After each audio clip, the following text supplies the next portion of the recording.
MLC ఎన్నికలకు BRS దూరంగా ఉంటుందట, ఎందుకంటే పోటీ చేసినా కూడా గెలవదు. ఇక పోటీ చేసినా గెలవది, కాంగ్రెస్ గెలవద్దంటే బీజేపీలో సహకరించాలి. ఇక వీళ్ళు పోటీ చేస్తే బీజేపీ పోటీలో ఉర్రు, కాంగ్రెస్ పోటీలో ఉంది.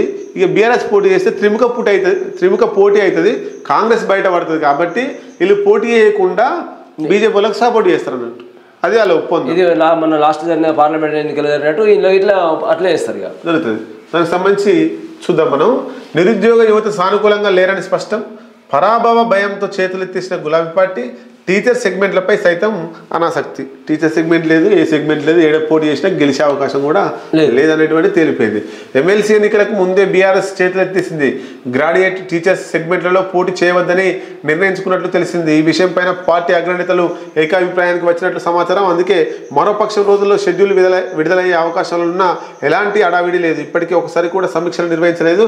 అభ్యర్థి ఎంపిక, విజయానికి ప్రణాళికలు, ఓటర్ నమోదు ఇలా దేని గురించి పట్టించుకోలేదు, సమీక్షించలేదు. దీంతో పోటీకి దూరంగా ఉంటున్నట్లు పార్టీ నాయకులు కూడా ఒక అంచనాకు వచ్చినట్లు తెలుస్తుంది. మొత్తం మీద సర్వే చేయించినట్టు, సర్వేలో వ్యతిరేక ఫలితాలు వచ్చినాయి.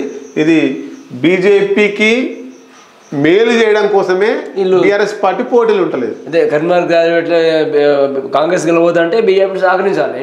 కరీంనగర్లో కాంగ్రెస్ వర్సెస్ బీజేపీ నువ్వా నేనా అన్న పోటీ ఉంటట్టుంది.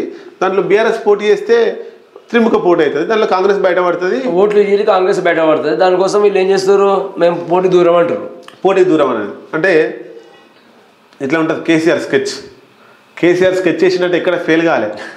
వాస్తవంగా మొన్న ఎలక్షన్లో కూడా, పార్లమెంట్ ఎన్నికల్లో కూడా ఫెయిల్ కాలే. ఆయన అనుకున్నది కేసీఆర్ సాధించిండు. ఇక్కడ కూడా పోటీకి దూరం ఉండి బీజేపీలను గెలిపిస్తాడు కేసీఆర్. అక్కడ కూర్చొని స్కెచ్ ఇట్లా మంచి స్కెచ్ పట్టుకొని ఇట్లా వేయచ్చు. ఫామ్ హౌస్ కూర్చుంటాడు, ఇదే పని. ఏం చేయాలి, ఎప్పుడు నా సమస్యలు బయట వేసుకోవాలి, నేను ఎప్పుడు నా మీద కేసులు ఎప్పుడు చూసుకోవాలి,